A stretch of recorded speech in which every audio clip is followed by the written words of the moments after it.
Stephen Crane was an American author and journalist. His best-known work is the novel The Red Badge of Courage. His short story, The Open Boat, is based on his own experiences. In 1896, en route to Cuba, his vessel, the SS Commodore, sank off the coast of Florida, and he and a few other survivors were left adrift in a dinghy or a boat. As you read, take notes on how the men survive and how the author depicts nature, specifically the sea in the story. A tale intended to be after the fact, being the experience of four men from the sunk steamer, the Commodore. None of them knew the color of the sky. Their eyes glanced level and were fastened upon the waves that swept toward them. These waves were the hue of slate, saved for the tops, which were of foaming white, and all the men knew the colors of the sea. The horizon narrowed and widened and dipped and rose, and at all times its edge was jagged with waves that seemed to thrust up in points like rocks. Many a man ought to have a tub bath larger than that boat that which here rode upon the sea. These waves were most wrongfully and barbarously abrupt and tall, and each froth top was a problem in a small boat navigation. The cook squatted in the bottom and looked with both eyes at the 6 inches of gunwale which separated him from the ocean. His sleeves were rolled over his fat forearms, and the 2 flaps of his unbuttoned vest dangled as he bent to bail out the boat. Often he said, "God, that was a narrow clip." As he remarked, it was invariably gazed eastward over the broken sea.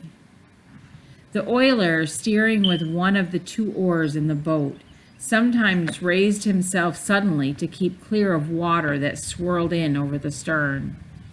It was a thin little oar, and it seemed often ready to snap. The correspondent, pulling at the other oar, watched the waves and wondered why he was there. The injured captain, lying in the bow, was at this time buried in that profound dejection and indifference which comes, temporarily at least, to even the bravest and most enduring, when willy-nilly the firm fails, the army loses, and the ship goes down. The mind of the master of a vessel is rooted deep in the timbers of her, though she commanded for a day or a decade, and this captain had on him the stern impression of a scene in the grays of dawn of 7 turned faces, and later a stump of a topmast with a white ball on it that slashed to and fro at the waves, went low and lower and down. Thereafter there was something strange in his voice. Although steady, it was deep with mourning, and of a quality beyond oration or tears. "Keep her a little more south, Billy," said he. "A little more south, sir," said the oiler in the stern. A seat in the boat was not unlike a seat upon a bucking bronco, and by the same token, a bronco is not much smaller. The craft pranced and reared and plunged like an animal. As each wave came and she rose for it, she seemed like a horse making at a fence outrageously high. The manner of her scramble over these walls of water is a mythic thing, and moreover, at the top of them were ordinarily these problems in white water and foam racing down the summit of each wave, requiring a new leap and a leap from the air. Then, after scornfully bumping a crest, she would slide and race and splash down a long incline and arrive bopping and nodding in front of the next menace.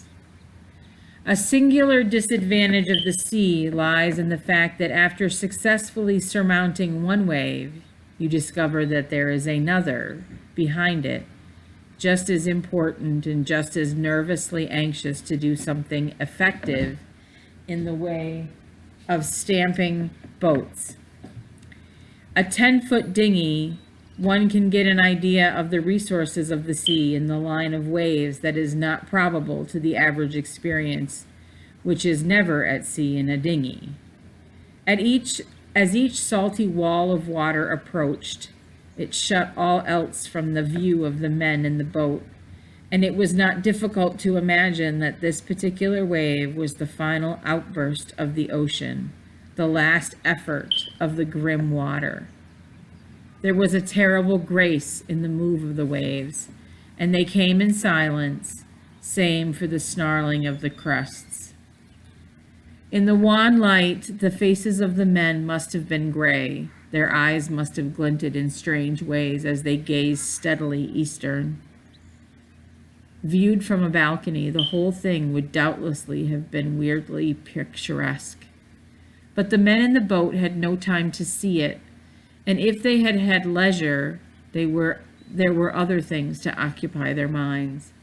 The sun swung steadily up in the sky, and they knew it was broad day because the color of the sea changed from slate to emerald green, streaked with amber lights, and the foam was like tumbling snow.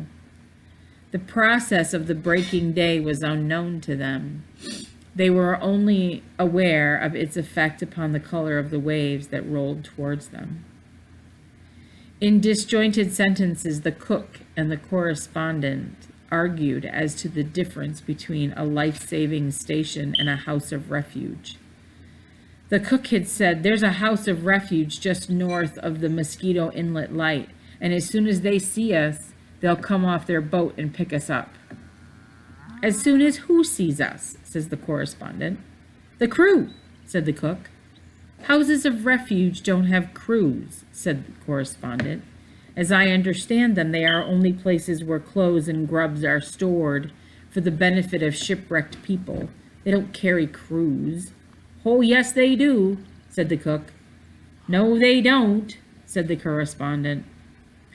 "Well, we're not there yet anyhow," said the oiler in the stern. "Well," said the cook, "perhaps it's not a house of refuge that I'm thinking of, as it being near Mosquito Inlet Light. Perhaps it's a life-saving station." "We're not there yet," said the oiler in the stern. As the boat bounced from the top of each wave, the wind tore through the hair of the hatless men, and as the craft plopped her stern down again, the spray slashed past them.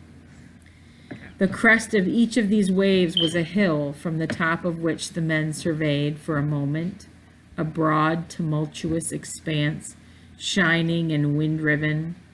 It was probably splendid. It was probably glorious, this play of the free sea, wild with light of emerald and wild and white and amber. "Bully good thing it's an onshore wind," said the cook. "If not, where would we be? Wouldn't have a show." "That's right," said the correspondent. The busy oiler nodded his assent. Then the captain, in a bow, chuckled in a way that expressed humor, contempt, tragedy, all in one. "Do you think we've got much of a show now, boys?" he said.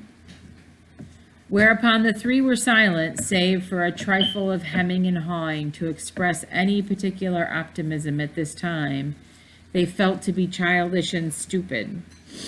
But they all doubtless possessed the sense of the situation in their mind.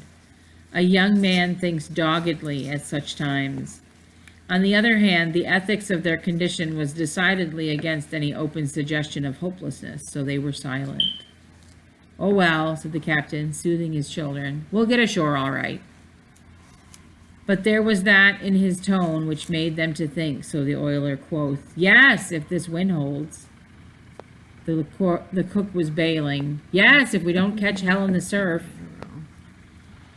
Canton flannel gulls flew near and far. Sometimes they sat down on the sea near patches of brown seaweed that rolled over the waves with movements like carpets on a line in a gale.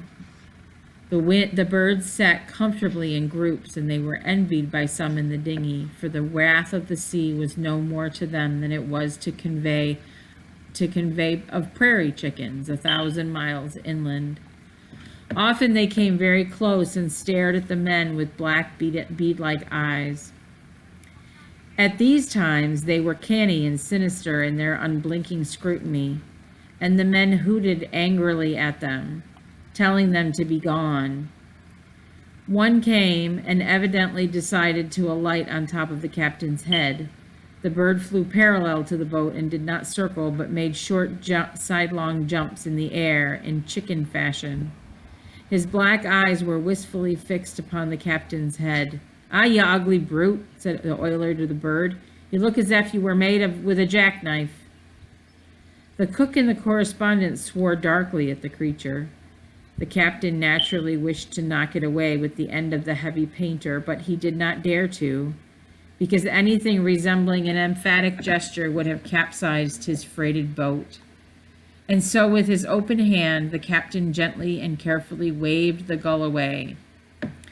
After it had been discouraged from the pursuit, the captain breathed easier on the account of his hair, and others breathed easier because the bird struck their minds at this time as being somehow gruesome and ominous. In the meantime, the oiler and the correspondent rowed, and they also rowed. And they sat together in the same seat, and each rowed an oar. Then the oiler took both oars, and then the correspondent took both oars. Then the oiler, then the correspondent. They rowed and they rowed and they rowed. The very ticklish part of the business was that when it came time for the reclining one in the stern to take his turn at the oars. But the very last star of truth, it is easier to steal eggs from under a hen than it was to change seats in the dinghy. First, the man in the stern slid his hand along the thwart and moved with care as if he were Cervantes. Then the man in the rowing seat slid his hand along the other thwart. It was all done with the most extraordinary care. As the two sidled past each other, the whole party kept watchful eyes on the coming wave, and the captain cried, "Look out now, steady there." The brown mats of seaweed that appeared from time to time were like islands, bits of earth. They were traveling apparently neither one way or the other. They were, to all intents, stationary. They informed the men in the boat that it was making progress slowly towards land. The captain, rearing cautiously at the bow after the dinghy soared on a great swell, said that he had seen the lighthouse at Mosquito Inlet. Presently, the cook remarked that he had seen it. The correspondent was at the oars then, and for some reason he too wished to look at the lighthouse. But his back was toward the far shore, and the waves were important, and for some time he could not seize an opportunity to turn his head. But at last there came a wave more gentle than the others, and when the crest of it was swiftly scoured the western horizon. "See it?" said the captain. "No," said the correspondent slowly. "I didn't see anything." "Look again," said the captain. He pointed. "It's exactly in that direction." At the top of another wave, the correspondent did as he was bid, and this time his eyes chanced on a small, still thing in the edge of the swaying horizon. It was precisely like the point of a pin. It took an anxious eye to find a lighthouse so tiny. "Think we'll make it, Cap'n?" "If this wind holds and the boat don't swamp, we can't do much else," said the captain. The little boat, lifted by each towering sea, had splashed viciously by the crests, made progress, that the absence of seaweed was not apparent to those in her. She seemed just a wee thing wallowing miraculously top up at the mercy of 5 oceans. Occasionally, a great spread of water like white flames swarmed into her. "Bail her, cook," said the captain serenely. "All right, Captain," said the cheerful cook. It would be difficult to describe the subtle brotherhood of men that were here established on the seas. No one said that it was so, no one mentioned it. But it dwelt in the boat, and each man felt it warm him. They were a captain, an oiler, a cook, and a correspondent, and they were friends in more curiously iron-bound degree than may be common. The hurt captain, lying against the water jar in the bow, spoke always in a low voice and calmly, but he could never command more ready and swiftly obedient crew than the motley 3 of the dinghy. It was more than a mere recognition of what was best for the common safety. There was surely in it a quality that was personal and heartfelt.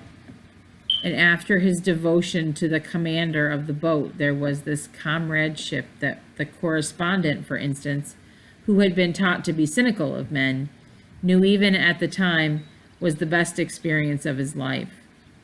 But no one said it was so. No one mentioned it.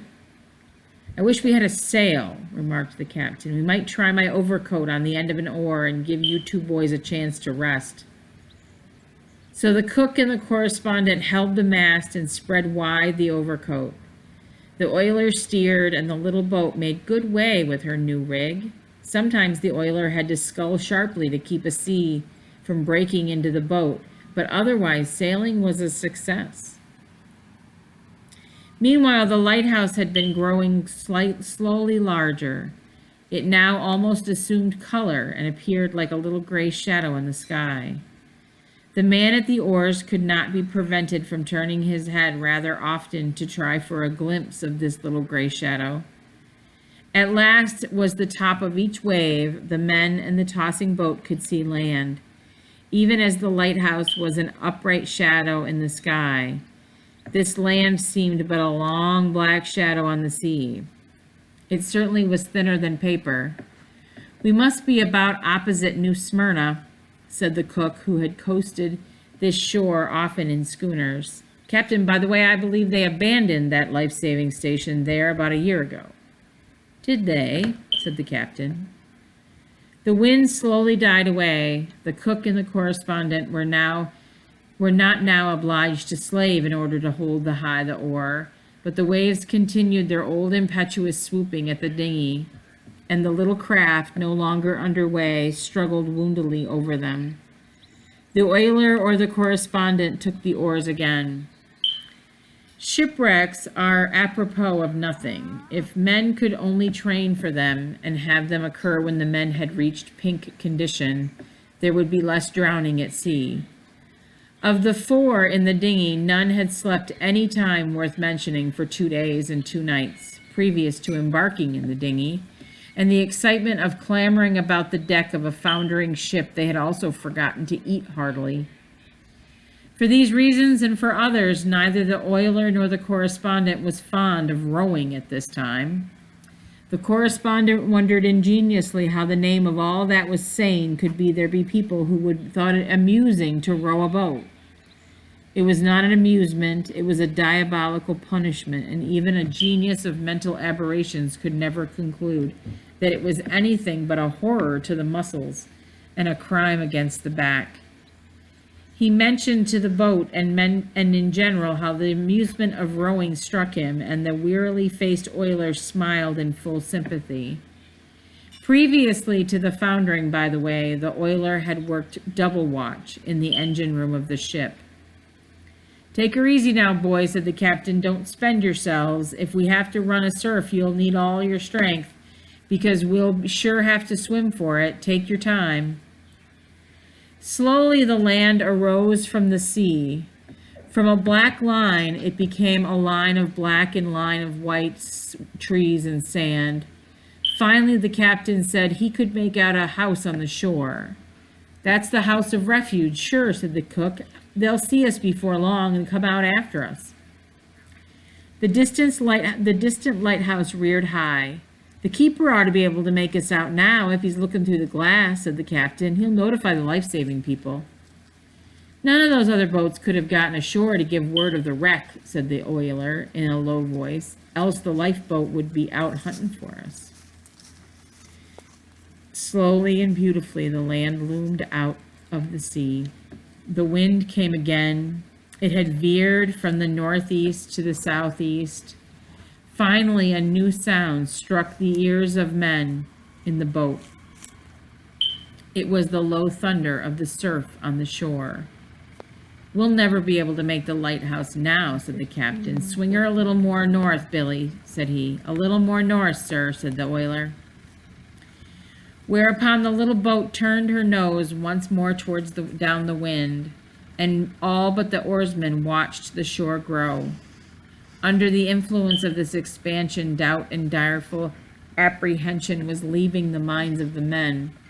The management of the boat was still most absorbing, but it could not prevent a quiet cheerfulness. In an hour, perhaps, they would be ashore.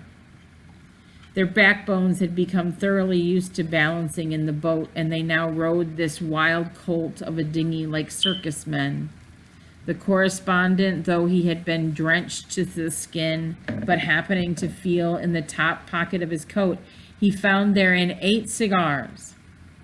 4 of them were soaked with seawater, and 4 were perfectly scatheless. After a search, somebody found 3 dry matches, and whereupon the 4 waifs rowed imprudently in their little boat, and with an assurance of an impending rescue shining in their eyes, puffed at the cigars, and judged well and ill of all men. Everybody took a drink of water. "Cook," remarked the captain, "there don't seem to be any signs of life about your house of refuge." "No," replied the cook. "Funny they don't see us." The broad stretch of lowly coast lay before the eyes of men. It was the dunes. Wow. "Cook," remarked the captain, "there don't seem to be any signs of life about your house of refuge." "No," replied the cook. "Funny they don't see us." A broad stretch of lowly coast lay before the eyes of the men. It was of dunes topped with dark vegetation. The roar of the surf was plain, and sometimes they could see the white lip of a wave as it spun up on the beach. A tiny house was blocked out black upon the sky. Southward, the slim lighthouse lifted its little gray length. Tide, wind, and waves were swinging the dinghy northward. "Funny they don't see us," said the men. The surf's roar was here dulled, but its tone was, nevertheless, thunderous and mighty. As the boat swam over the great rollers, the men sat listening to this roar. "We'll swamp for sure," said everybody. It was fair to say that there was not a life-saving station within 20 miles in either direction.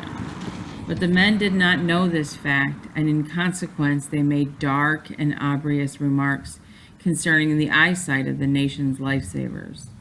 4 scowling men sat in the dinghy and surpassed records in the invention of epithets. "Funny they don't see us." The lightheartedness of a former time had completely faded. To their sharpened minds, it was easy to conjure pictures of all kinds of incompetency and blindness, and indeed, cowardice. There was the shore of the populous land, and it was bitter and bitter to them that it came from no sign. "Well," said the captain, ultimately, "I suppose we'll have to try to make it ourselves. If we stay out here too long, we'll none of us have the strength to swim after the boat swamps." And so the oiler, who was at the oars, turned the boat straight for the shore. There was a sudden tightening of muscles. There was some thinking. "If we don't all get ashore," said the captain, "and we don't all get ashore, I suppose you fellows know where to send my news of my finish, right?" They then briefly exchanged some addresses and admonitions. As for the reflections of the men, there was a great deal of rage in them. Perchance they might be formulated thus: "If I'm going to be drowned, if I'm going to be drowned, if I'm going to be drowned, why, in the name of 7 gods who rule the sea, was I allowed to come thus far and contemplate sand and trees? Was I brought here merely to have my nose dragged away as it was about to nibble the sacred cheese of life? It is preposterous. If this old ninny woman Fate cannot do better than this, she should be deprived of the management of men's fortunes. She's an old hen who knows not her intention. If she has decided to drown me, why did she not do it in the beginning and save me all this trouble? The whole affair is absurd. But no, she cannot mean to drown me. She dare not drown me. She cannot drown me, not after all this work."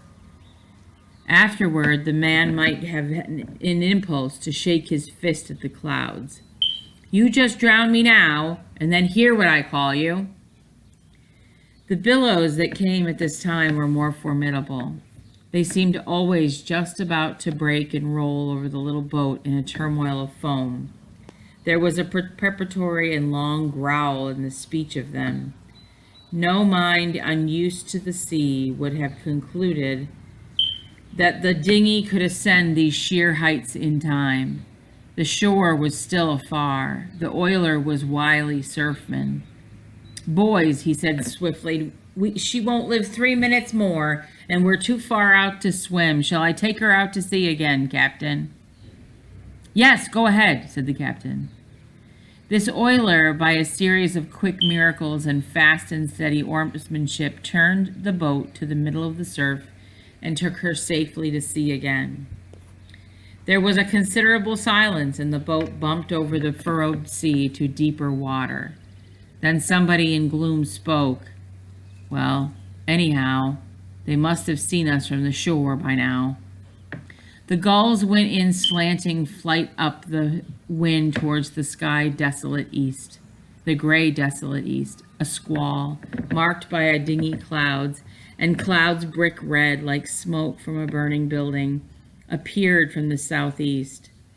What do you think of those life-saving people? Ain't they peaches? Funny they haven't seen us. Maybe they think we're out here for sport. Maybe they think we're fishing. Maybe they think we're damn fools.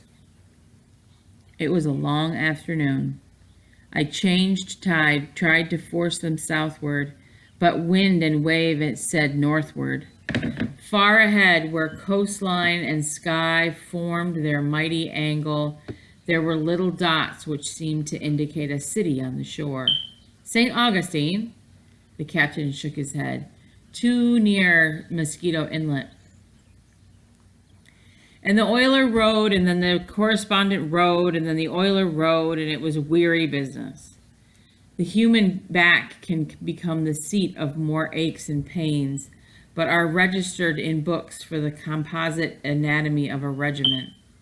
It was a limited area, but it can become the theater of innumerable muscle conflicts, tangles, wrenches, knots, and other comforts. Did you ever like to row, Billy? Said the correspondent. No, said the oiler. Hang it. When one exchanged the rowing seat for a place in the bottom of the boat, he suffered a bodily depression that caused him to be careless of everything, save an obligation to wiggle one finger. There was a cold seawater swishing to and fro in the boat, and as he lay in it. His head, pillowed on a thwart, was within an inch of the swirl of a wave crest, and sometimes a particularly obstreperous sea came in board and drenched him once more. But these matters did not annoy him. It was almost certain that if the boat had capsized, he would have tumbled comfortably out onto the ocean as if it was felt sure it was a great soft mattress. Look, there's a man on the shore. Where? There, see him? See him? Oh, yes, he's walking along. Now he's stopped. Look, he's facing us. He's waving at us. So he is, by thunder. Ah, now you're all right. Oh, you're all right. There's a boat out here for us in a half an hour.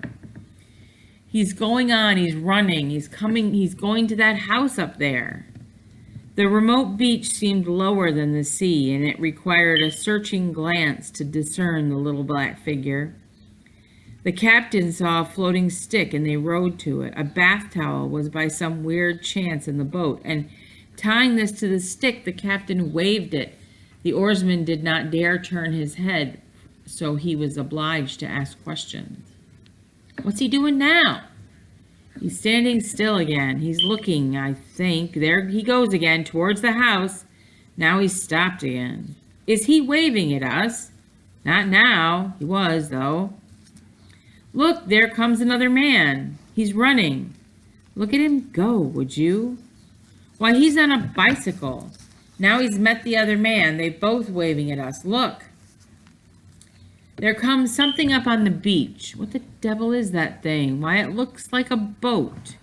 Why, certainly, it's a boat. No, it's on wheels. Yes, so it is. Well, that must be the lifeboat. They drag them along the shore on a wagon.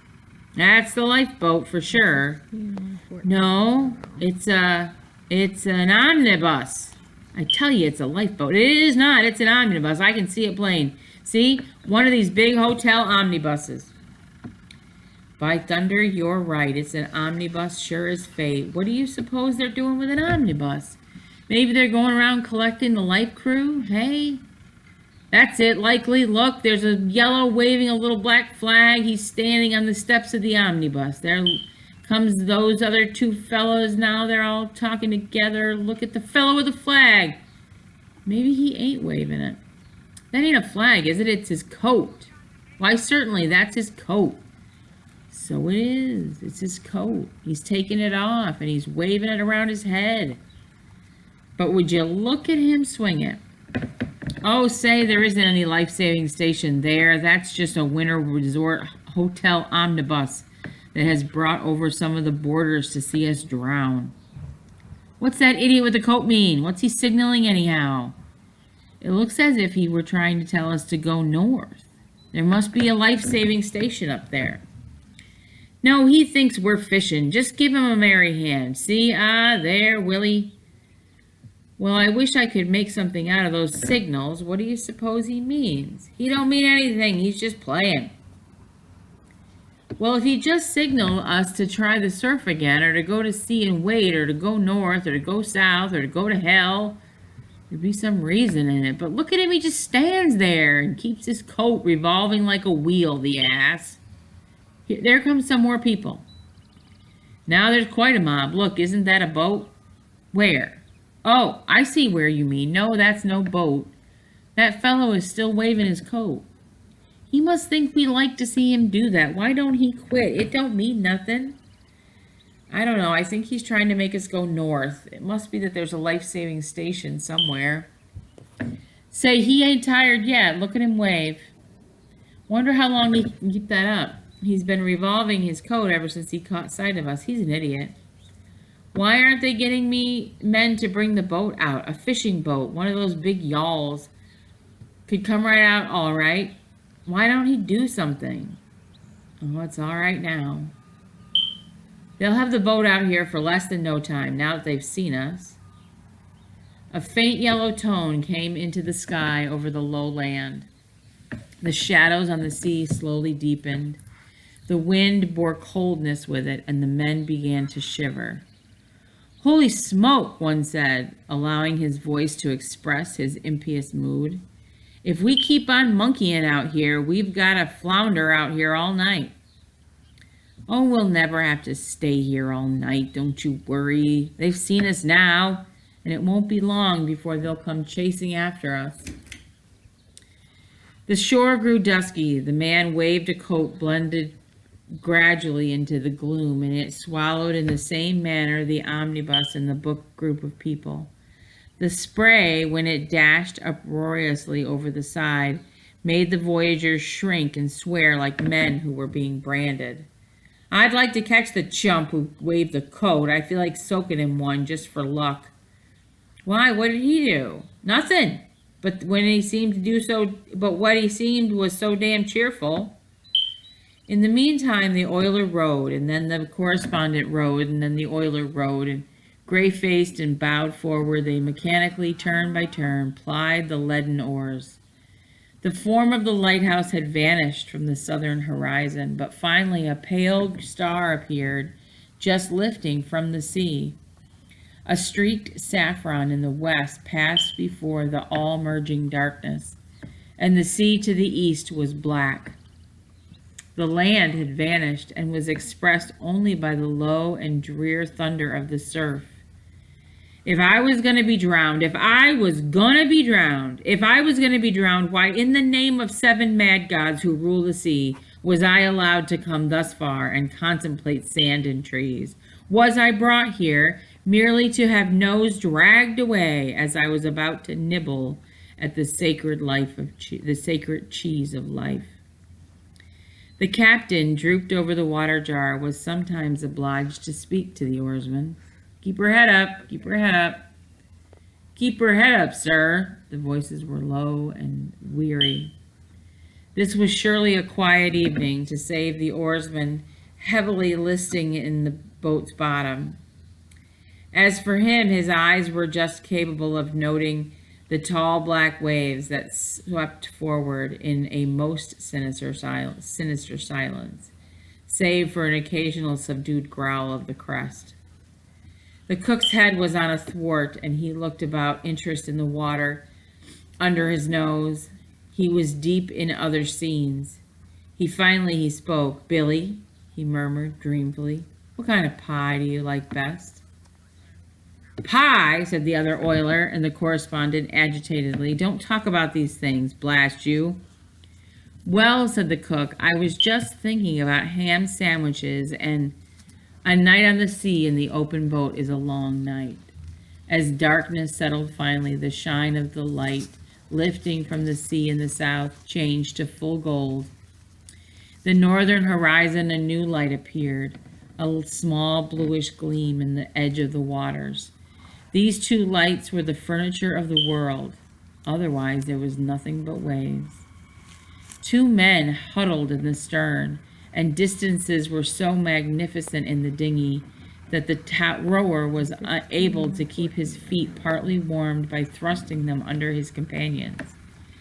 Their legs indeed extended far under the rowing seat until they touched the feet of the captain forward.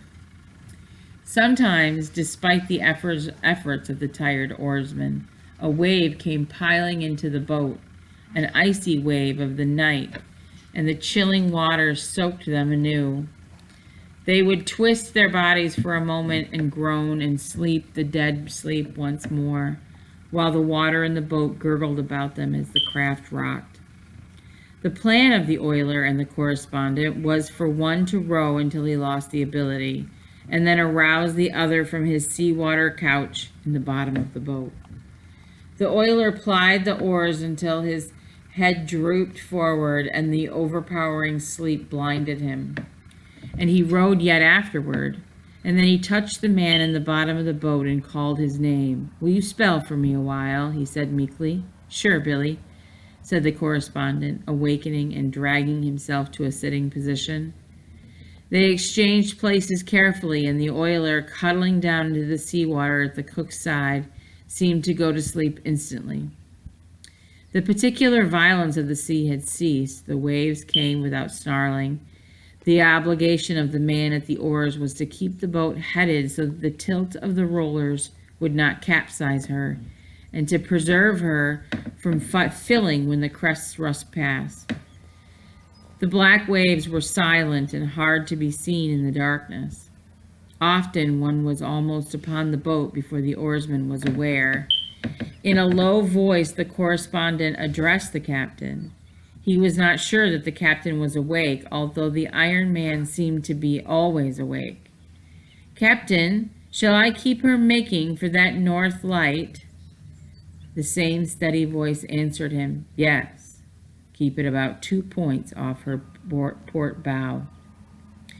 The cook had tied a life belt around himself in order to get the warmth which this clumsy cork contrivance could donate, and he seemed almost stove-like when a rower, whose teeth invariably chattered wildly as soon as he ceased his labor, dropped down to his sleep. The correspondent, as he rowed, looked down at the two men sleeping underfoot. The cook's arm was around the oiler's shoulders, and with their fragmentary clothing and haggard faces, they were the babes of the sea, a grotesque rendering of the old babes in the woods. Later, he must have grown stupid at his work, for suddenly there was a growling of water, and a crest came with a roar and a swash into the boat, and it was a wonder that he did not set the cook afloat with his lifebelt. The cook continued to sleep, but the oiler sat up, blinking his eyes and shaking with the new cold. "I'm awfully sorry, Billy," said the correspondent contritely. "It's all right, boy," said the oiler, and lay down again asleep. Presently it seemed that even the captain dozed, and the correspondent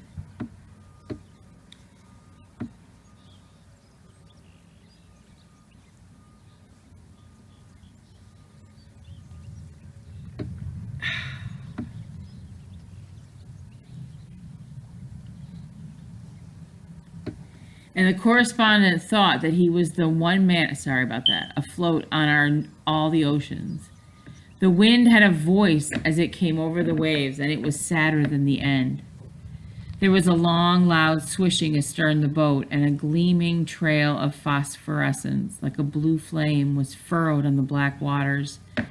It might have been made by a monstrous knife. Then there came a stillness while the correspondent breathed with the open mouth and looked at the sea. Suddenly there was another swish and another long flash of bluish light, and this time it was alongside the boat, and might almost have been reached with an oar. The correspondent saw an enormous fin speed like a shadow through the water, hurling the crystalline spray and leaving a long glowing trail. The correspondent looked over his shoulder at the captain. His face was hidden, and he seemed to be asleep. He looked at the babes in the sea. They certainly were asleep. So, being bereft of sympathy, he leaned a little way to one side and swore softly into the sea. But the thing then did not leave the vicinity of the boat.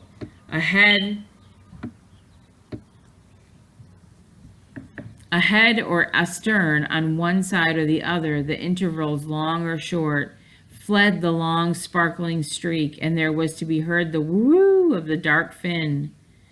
The wind and power of the thing was greatly to be admired. It cut the water like a gigantic and keen projectile.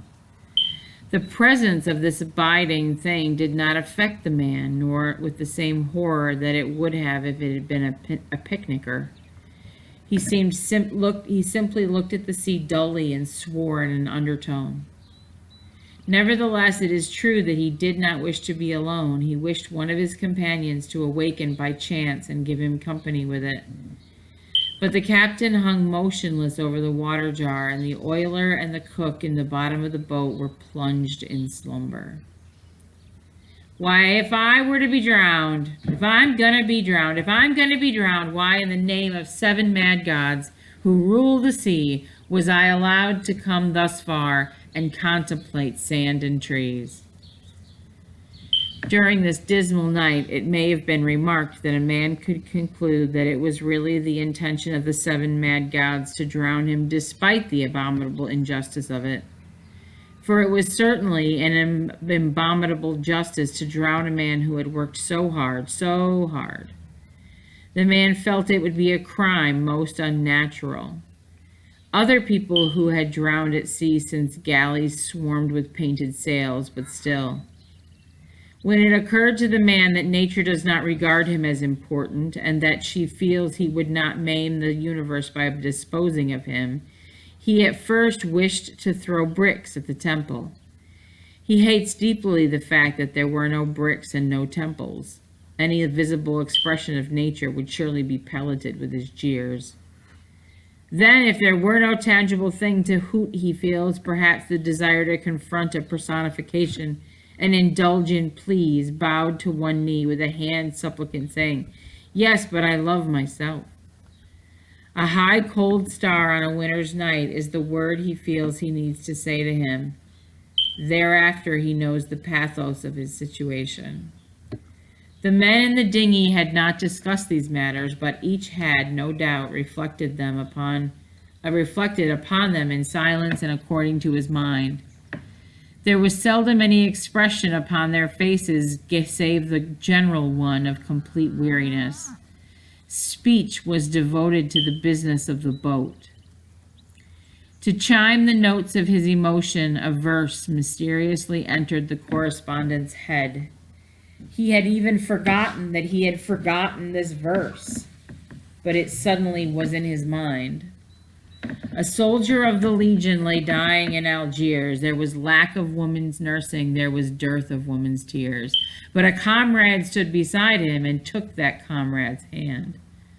And he said, "I shall never see my native land." In his childhood, the correspondent had been acquainted with the fact that a soldier of the Legion lay dying in Algiers, but he had never regarded the fact as important. Myriads of his schoolfellows had informed him of the soldier's plight, but the dinning had naturally ended by making him perfectly indifferent. He had never considered it his affair that a soldier of the Legion lay dying in Algiers, nor had it appeared to him to matter for sorrow. It was less to him than breaking a pencil point. Of course, it quaintly came to him as human, living thing. It was no longer merely a picture of a few throes in the breast of a poet, meanwhile drinking tea and warming his feet at the grate. It was actually stern, mournful, and fine. The correspondent plainly saw the soldier. He lay on the sand with his feet out straight and still, while his pale left hand was upon his chest in an attempt to thwart the going of his life. The blood came between his fingers. In the far Algerian distance, the city of low square forms was set against a sky that was faint with the last sunset hues. The correspondent, plying the oars and dreaming of the slow and slower movement of the lips of the soldier, was moved by a profound and perfectly impersonal comprehension. He was sorry for the soldier of the Legion who lay dying in Algiers. The thing which had followed the boat and waited had evidently grown bored at the delay. There was no longer to be heard the slash of the cutwater, and there was no longer the flame of the long trail. The light in the north still glimmered, but it was apparently no nearer to the boat. Sometimes the boat of the surf rang in the correspondent's ears, and he turned the craft seaward and then rowed harder. Southward, someone had evidently built a watchfire on the beach. It was too low and too far to be seen, but it made a shimmering rosette reflection upon the bluff back of it, and this could be discerned from the boat. The wind came stronger and stronger, and sometimes a wave suddenly raged out like a mountain cat, and there was to be seen the sheen and the sparkle of a broken crest. The captain in the bow moved on his water jar and sat erect. "Pretty long night," he observed to the correspondent, and he looked at the shore. "Those life-saving people take their time. Did you see that shark playing around?" "Oh yeah, I saw him. He was a big fellow, all right. Wish I had..." When the correspondent again opened his eyes, the sky and sea were each of the gray hue of dawning. Later, carmine and gold was painted upon the waters. The morning appeared finally in its splendor, with a sky of pure blue, and the sunlight flamed on the tips of the waves. On the distant dunes were many set little black cottages, and a tall white windmill reared above them. No man, nor dog, nor bicycle appeared on the beach. The cottages might have formed a deserted village. The voyagers scanned the shore. The conference was held in the boat. "Well," said the captain, "if no help is coming, we might better try to run through the surf right away. If we stay out here much longer, we'll be too weak to do anything for ourselves at all." The others silently acquiesced in this reasoning. The boat was headed for the beach. The correspondent wondered if none ever ascended the tall wind tower. And then they never looked seaward. This tower was a giant standing with its back to the plight of the ants. It represented in a degree to the correspondent the serenity of nature amid the struggles of the individual. Nature in the wind and nature in the vision of men. She did not seem cruel to him then, nor benefit, nor treacherous, nor wise, but she was indifferent, flatly indifferent. It is perhaps plausible that a man in this situation, impressed with the unconcern of the universe, should see the innumerable flaws of his life and have them taste wickedly in his mind and wish for another chance. The distinction between right and wrong seems absurdly clear to him. And in this new ignorance of the grave edge, and he understands that if it were given another opportunity, he would mend his conduct and his words and be better and brighter during this introduction or at a tea. "Now, boys," said the captain, "she's going to swamp for sure. All we can do is to work her in as far as possible, and then when she swamps, pile out and scramble for the beach. Keep cool now, and don't jump until the swamp's for sure." The oiler took the oars. Over his shoulder, he scanned the surf. "Captain," he said, "I think I'd better bring her about and keep her head on to the seas and back her in." "All right, Billy," said the captain, "back her in." The oiler swung the boat, and then, seated in the stern, the cook and the correspondent were obliged to look over their shoulders to contemplate the lonely and indifferent shore. The monstrous inshore rollers heaved the boat high until the men were again enabled to see the white sheets of water scudding up the slanted beach. "We won't get in very close," said the captain. Each time a man could wrest his attention from the rollers, he turned his glance toward shore, and the expression of the eyes turned his contemplation. There was a singular quality. The correspondent, observing the others, knew that they were not afraid, but full of meaning of their glances was shrouded. As for himself, he was too tired to grapple fundamentally with the fact. He tried to coerce his mind into thinking of it, but the mind was dominated by this time by the muscles, and the muscles said that they did not care. It merely occurred to him that if he should drown, it would be a shame. There were no hurried words, no pallor, no plain agitation. The men simply looked at the shore. "Now remember to get well clear of the boat when you jump," said the captain. Seaward, the crest of a roller suddenly fell with a thunderous crash, and the long white comber came roaring down upon the boat. "Steady now," said the captain. The men were silent. They turned their eyes from the shore to the comber and waited. The boat slid up the incline, leaped at a furious top, bounced over it, and swung down the long back of the wave. Some water had been shipped, and the cook bailed it out. But the next crash crashed also. The tumbling, boiling flood of white water caught the boat and whirled it almost perpendicular. Water swarmed in from all sides. The correspondent had his hands on the gunwale at this time, and when the water entered at that place, he swiftly withdrew his fingers, as if he objected to getting them wet. The little boat, drunken with its weight of water, reeled and sunk deeper into the sea. Bail her out, cook," said the captain. "All right, captain," said the cook. "Now, boys, the next one will do us for sure," said the oiler. "Mind to jump clear of the boat." The third wave moved forward, huge, furious, implacable. It fairly swallowed the dinghy, and almost simultaneously the men tumbled into the sea. A piece of life belt had lain at the bottom of the boat, and as the correspondent went overboard, he held this to his chest with his left hand.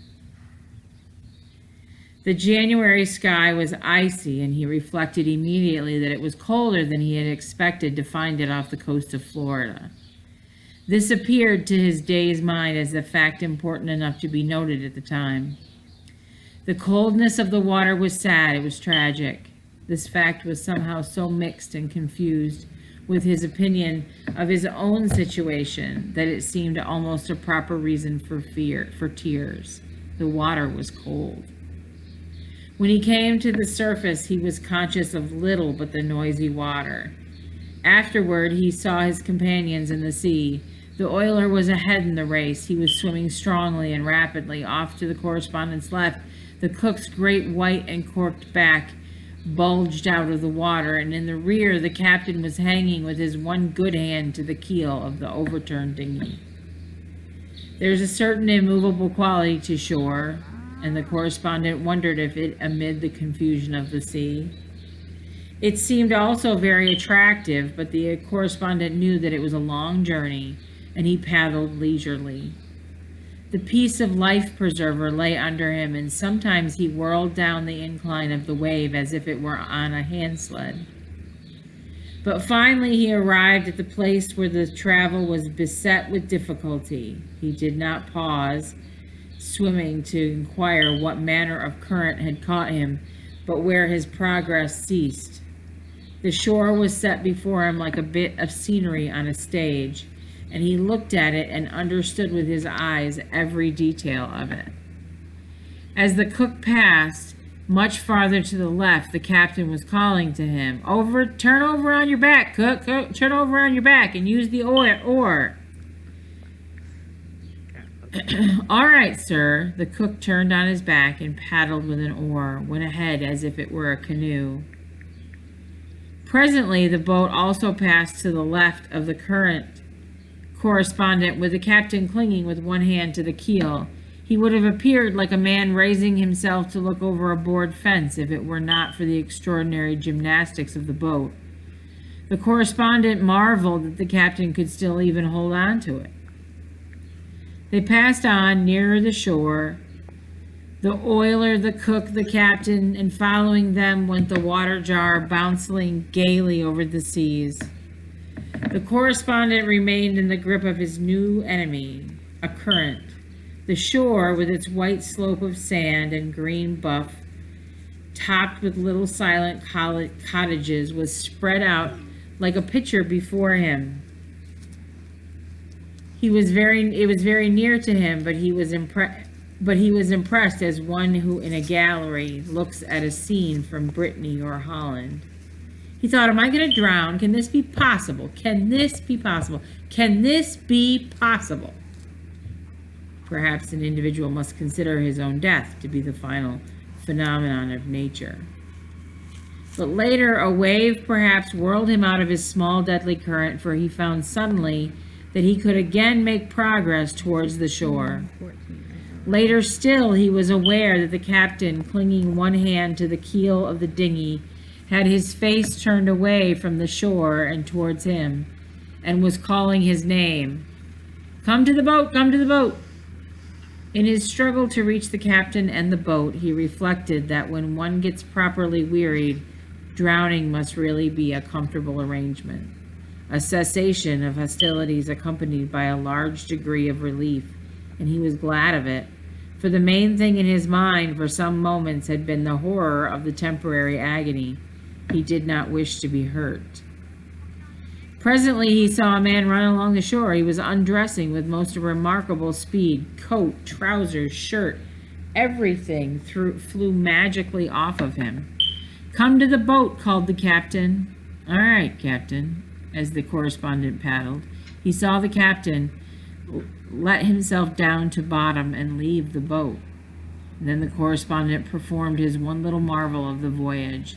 A large wave caught him and flung him with ease and supreme speed completely over the boat and far beyond it. It struck him even then as an event in gymnastics and a true miracle of the sea. An overturned boat in the surf is not a plaything to a swimming man. The correspondent arrived in water that reached only to his waist, but his condition did not enable him to stand for more than a moment. Each wave knocked him into a heap, and the undertow pulled at him. When he saw the man who had been running and undressing and running come bounding into the water, he dragged ashore the cook and then waded towards the captain, but the captain waved him away and sent him to the correspondent. He was naked as a tree in winter, but a halo was above his head and he shone like a saint.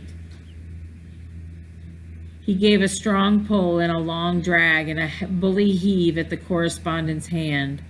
The correspondent, schooled in the minor formula, said, "Thanks, old man." But suddenly the man cried, "What's that?" He pointed a swift finger. The correspondent said, "Go."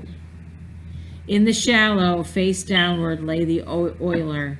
His forehead touched sand that was periodically between each wave, clear of the sea. The correspondent did not know all that transpired afterward. When he achieved safe ground, he fell, striking the sand with each particular part of his body. It was as if he had dropped from a roof, but the thud was grateful to him. It seems that instantly the beach was populated with men with blankets, clothes, and flasks, and women with coffee pots and all the remedies sacred to their minds. The welcome of the land to the men from the sea was warm and generous, but a still and dripping shape was carried slowly up the beach, and the land's welcome for it could only be different and sinister hospitality of the grave. When it came night, the white waves paced to and fro in the moonlight, and the wind brought the sound of the great sea's voice to the men on shore, and they felt that they could then be interpreters.